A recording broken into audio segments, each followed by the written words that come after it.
Well, hello everyone. I want to welcome you all to the Discovering Your Destiny show. I'm your host, Athena Matisse, and today we're going to be talking about how to unlock your limitations, right? Because your life is like a garden, and we're going to be talking about things that you can do to grow that garden into something that you will be proud of and that you can profit from or eat from for the rest of your life. Listen, if this is your first time here, I want to send a warm welcome out to you. And I want to send a shout out to my day one OG subbies. All right. So if this is your first time here on this show, we talk about everything to do with being the misfit or the black sheep of the family. And we talk about how you can still level up your life, specifically through discovering your destiny. Sometimes that comes through upgrading your life through a career in leadership. Um, we talk about startups and small business growth strategies. And we also talk about starting a nonprofit that you believe is your calling. All right. I'm your host again, Athena, and I've been in the entrepreneur space for over 15 years. 6 years was, well, let me start over. 9 years of that was all in freelance. I've helped countless celebrity businesses and entrepreneurs, including the Housewives franchise. I've had celebrity fashion and home designers to the top R&B singers in the world. Um, and recently I started my own. I went into, well, after the 9 years of doing a lot of freelance work, whether it be in email marketing, creating content, catering, really business services in general to bring structure to one's business. But after that first 9 years was a lot of learning, but still we're doing hands-on learning and training with other businesses. The last 6 years, I've started my own business consulting firm where I have employed over 5 employees. All right. So, with that being said, you are in the right place at the right time if you are a misfit or someone that is starting a business and feel like sometimes you are the black sheep of everything. Okay, because on this show we talk about all the tactics that's dedicated for you that feel like maybe you don't have that influence, maybe you don't have that support that many people that you know have. Okay, and so this is why I started this show. I'm so excited to and grateful to share my experiences with you because I know that it is something that you can learn from. Because I didn't have anyone, I didn't have a mentor or anyone that was accessible to me to teach me the ropes of starting a business or even leveling up my career. It was through blood, sweat, and tears. And then as I leveled up through hard work and learning, I started to join many retreats with 6 and 7 figure social media influence as well as business influencers. Okay. So now, today, as I stated, we're going to be talking about how to unlock your limitations. All right. Because your life is like a garden. You know, when I first heard that concept, it was so foreign to me because they I was learning a class, I was in a class, and we were just talking about the fundamentals of business.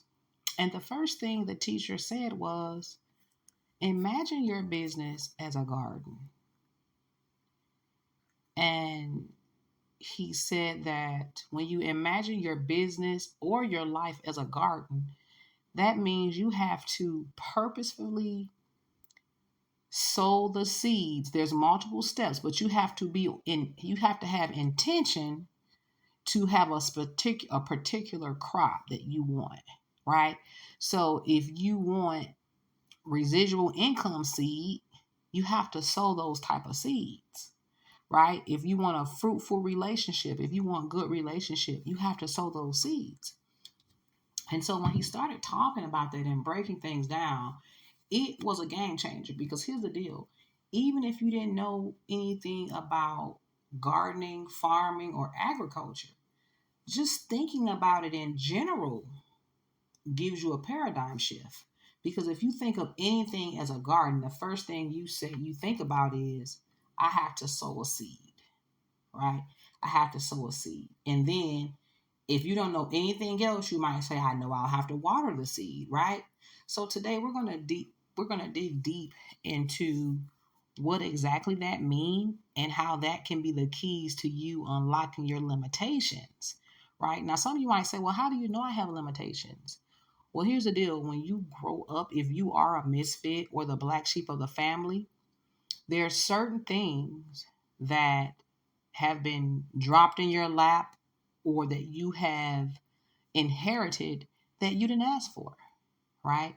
It could be mindsets to think that, oh, someone like me from my community can't do that job, right? And you have to wonder, like where did that come from, right? So this is why understanding how to unlock your limitations can really change your life. The information that we're going to be talking about today, like literally, you can change your life starting tonight. Okay. So let's get into it. Grab that pen and paper. All right. So the first thing you must understand is, if we're talking about our life and our business in reference to a garden, we know that a garden is all about agriculture, farming. Okay. And even though farming and agriculture are somewhat different, overall, they have been used interchangeably. Okay. So the first thing you must understand about agriculture or gardening, right? You want a garden. You want, your life is like a garden. Your business is like a garden. First of all, what I want you to do is think about the goal that you have, that you want to see at the end. If your business or your life was like a garden, what is the crop? What is the profit that you would want to see in the end? Okay. So when you think about that and you think in terms of a garden, you know that the first thing you have to do is do what? You have to sow a seed, right? Because nothing just grows. Nothing just grows. So first of all, you're thinking, well, man, I have to sow the seed. So the first part to understanding the seed, one of the first things you must understand is you are a seed. Okay? You are a seed in general, right? Even if you think about the complete birth process, in which we're not going to get into that, but you came here as a seed. So that mean that you are where you are for two particular reasons, one or the other. Number one, you're there to be watered, or you're there to grow and help someone else grow. Okay? So what happens if you know you're the seed? What do we need to do before we even plant?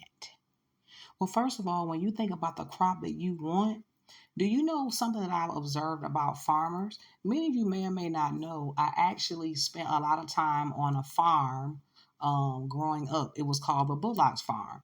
I grew up in a city about 45 minutes outside of the south side of Chicago, right? And outside of Chicago and other smaller cities, but outside of Chicago for the most part, everything else was farmland.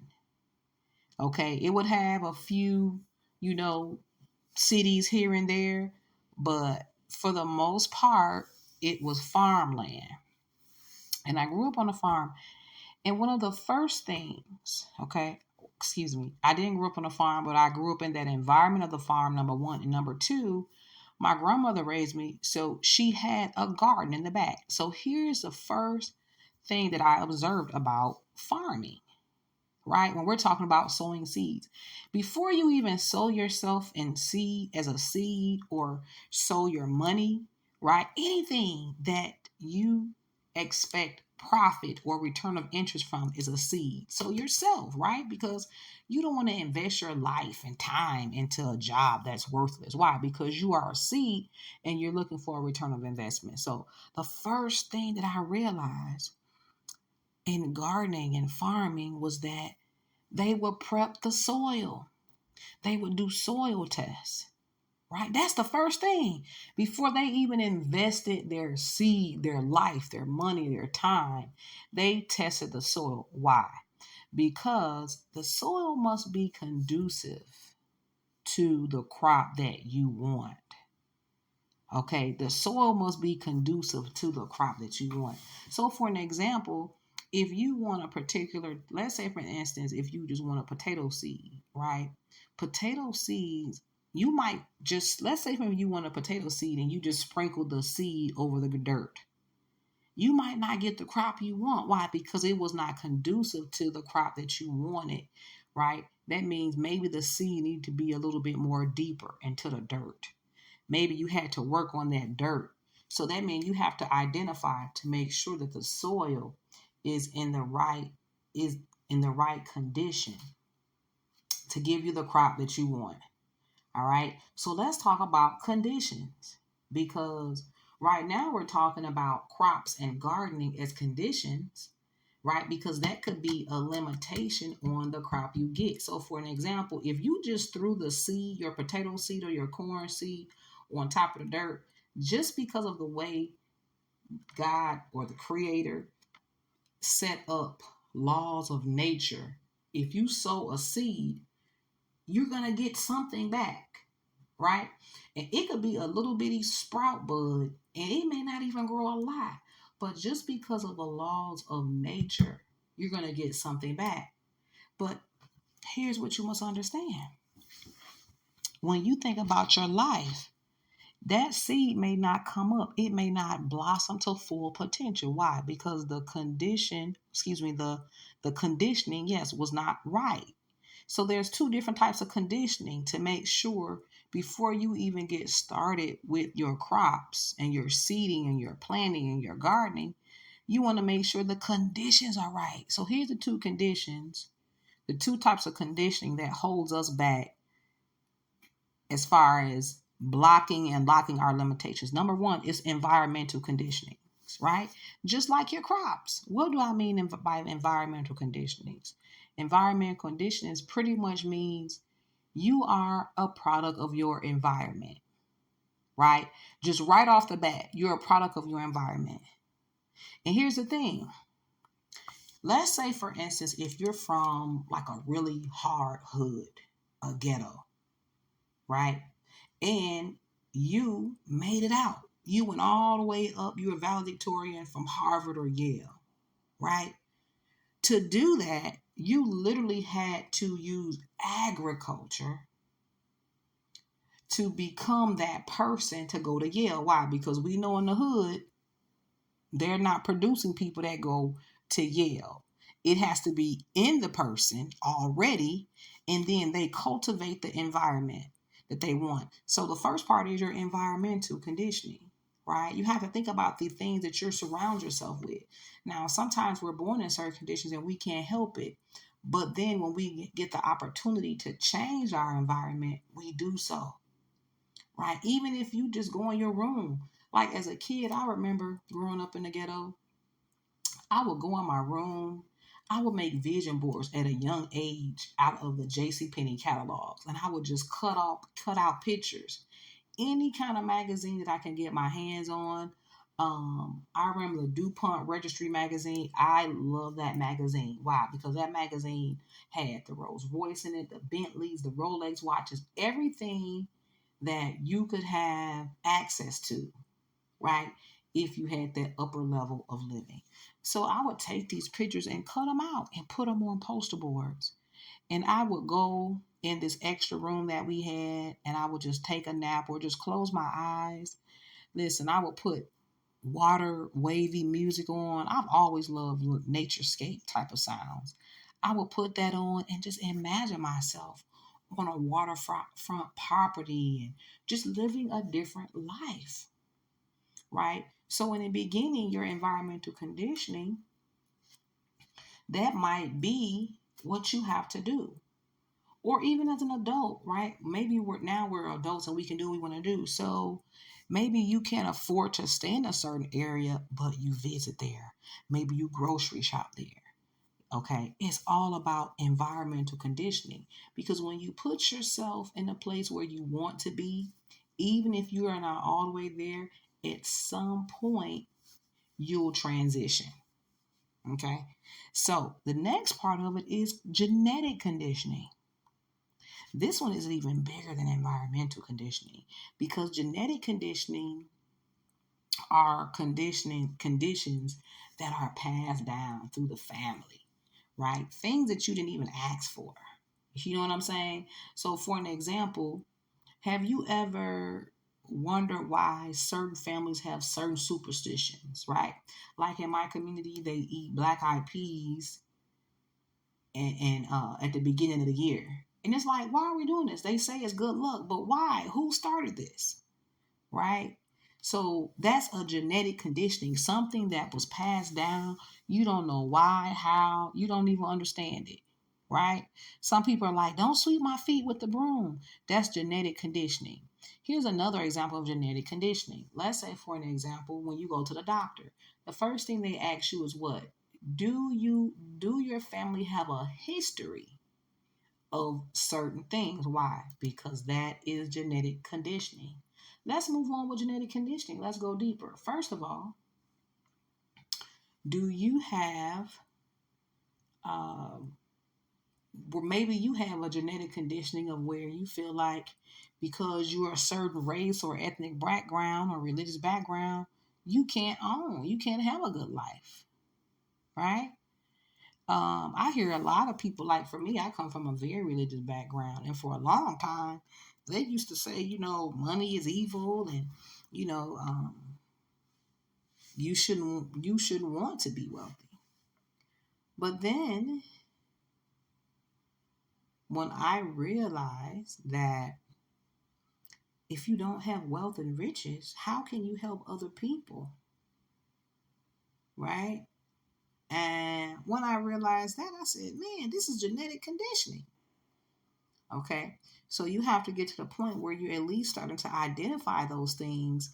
When you identify them, you can dig them out, right? You can start replacing them with other conditions that you want, things that are more favorable, right? Because at the end of the day, if your life and business is like a garden, you want to first start off with the environment. Is it conducive for the crop that I want?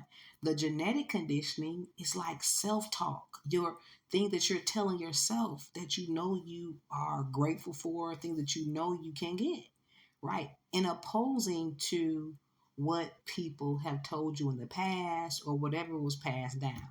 Here's another last little thing that I want to tap into about genetic conditioning. This is how you know genetic conditioning is like really in a form of talk, okay, is really something. And really this kind of ties into environmental as well. There's a water test where they look at the water when it's frozen and the crystals.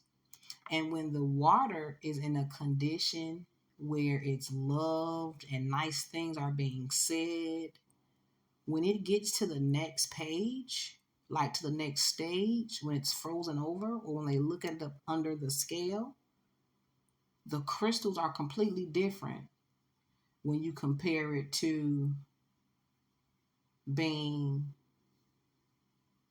in an area where negative stuff was going on. And that test alone proves that genetic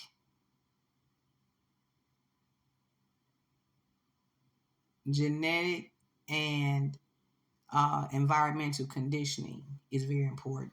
So after you've understood that, you haven't sowed your seed yet because you're thinking about the environmental conditioning and the genetic conditioning because you're the seed.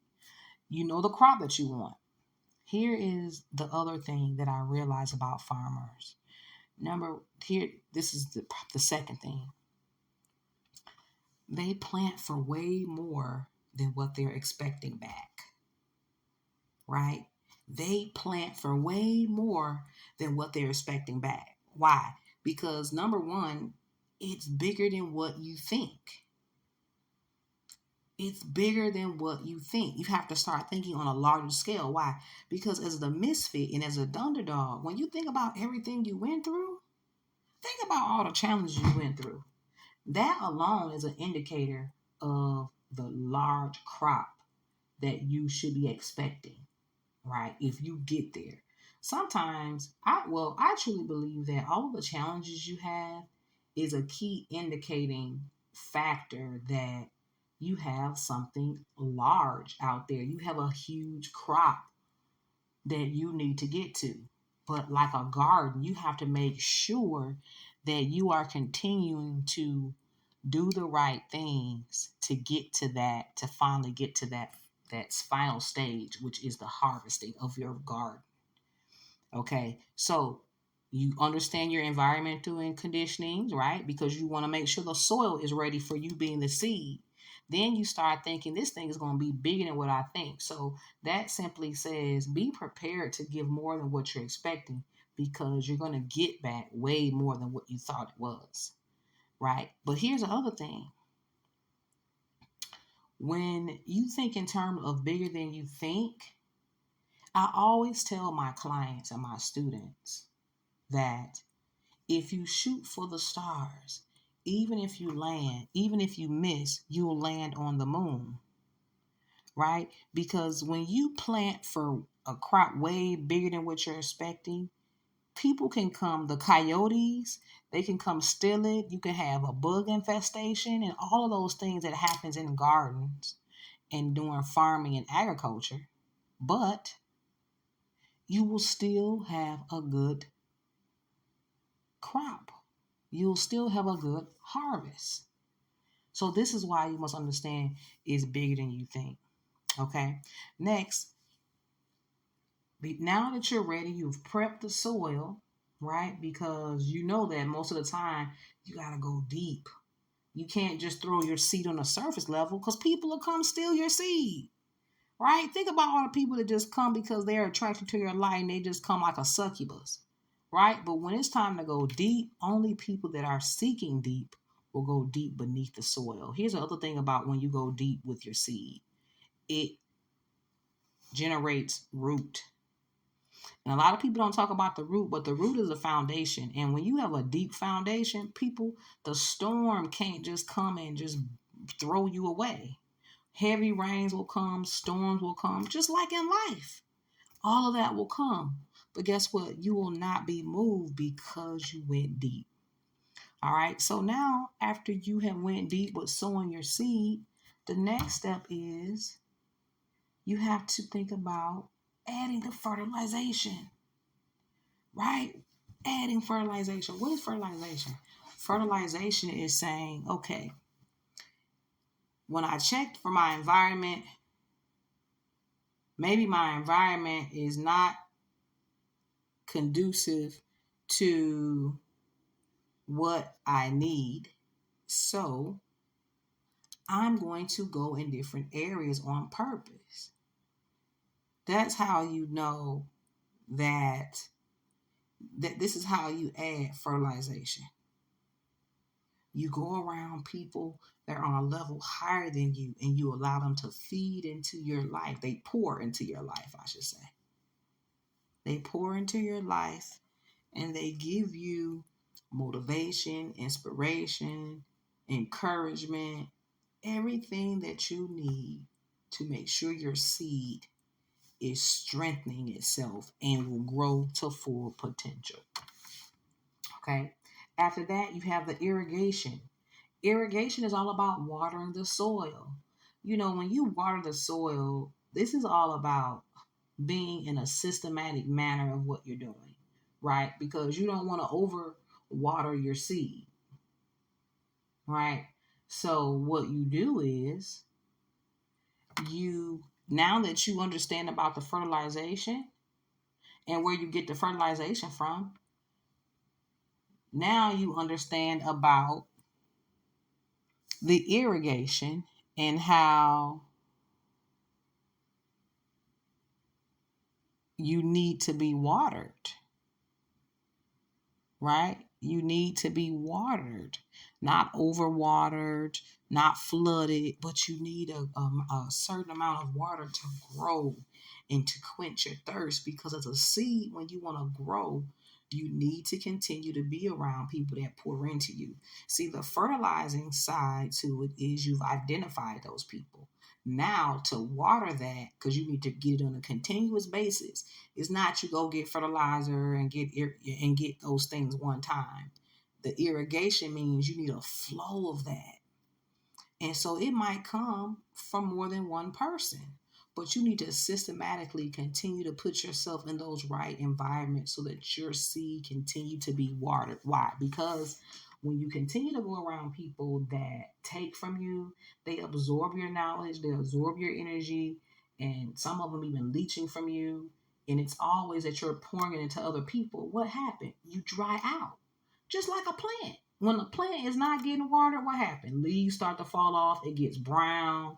You can tell it just starts to die. This is why irrigation for you is very important when we're talking about unlocking your limitations. You have to make sure. That was something I did not understand at first, because when I first started to come up in the freelance game, I used to go around other people that was in startup as well, right? Because I'm like, we're all in the same, boat together, and we have some of the same pains and things like that. But what I realize is everybody has different levels of passion. And so even though you guys may all be at the startup place, everybody has different level of passion and motivation and knowledge. So let's say, for instance, if you have the most motivation on your dream and everybody else is just kind of, they're kind of like, they're not sure yet, but they're doing little things in it. So they're sucking out all of your energy, all of your knowledge. So who's feeding you? Okay.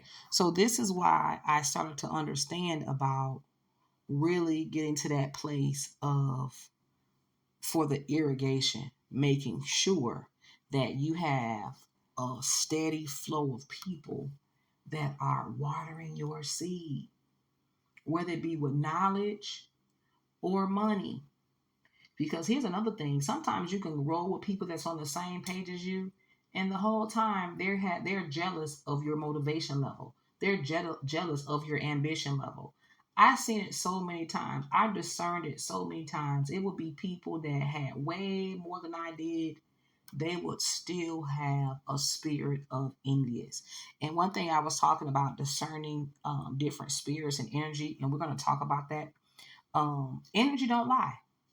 You can be an atheist. Energy don't lie. This is why it's important for you to sharpen your discernment, because people can have smiley faces all they want, right? People come in, like I see a lot of posts, people are talking about, oh, my designer bag is real. Where did you buy yours from? But let me tell you something. True energy has nothing to do with labels or clothes or anything on the exterior surface. True, authentic energy that wants to help you grow and have the right ambition comes from an inner place. Okay? So, last but not least, after you have your irrigation system in place, people that continues to water into you, whether it be with money and or knowledge, now it's time for you to harvest. Harvest the crops, harvest the fruit of everything that you wanted. And here's when I was researching about harvesting the crops. You would think that when it's finally time to bring in the bacon, to bring in the crops of something you worked so hard for, it's weird because you would think that it's time to go ham and just gather everything, right?